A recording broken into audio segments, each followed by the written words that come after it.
L'ordre du jour était centré spécialement sur la situation qui prévoit à Centrafrique et comment à faire en sorte que les élections y liées sans problème.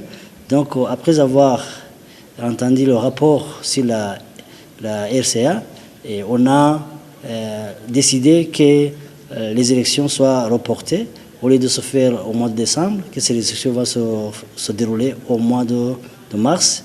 Et de cela, on a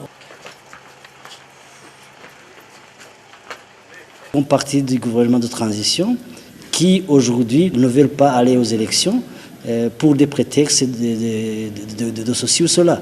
Donc nous avons décidé à ce que les élections se déroulent au mois de mars et que ces saboteurs doivent être traités comme des saboteurs et que la communauté de l'Afrique centrale va les traiter comme des saboteurs à la paix.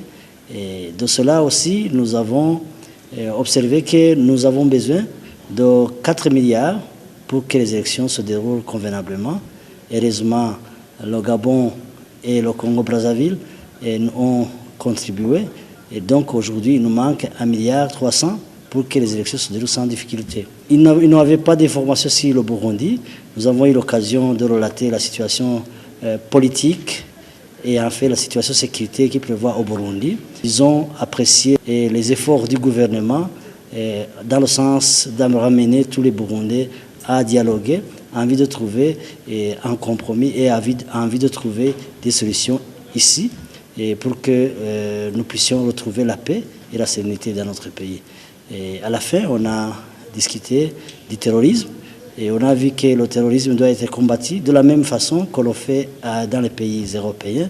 C'est les Africains doivent se mettre ensemble pour juguler à jamais le terrorisme et que les malfaiteurs soient pris comme des malfaiteurs parce qu'on a vu qu'en Afrique, il y a des gens qui, quand on est en train de traquer les malfaiteurs, commencent à dire autre chose, alors que dans leur pays, on traque les malfaiteurs avec toutes les forces qu'ils ont.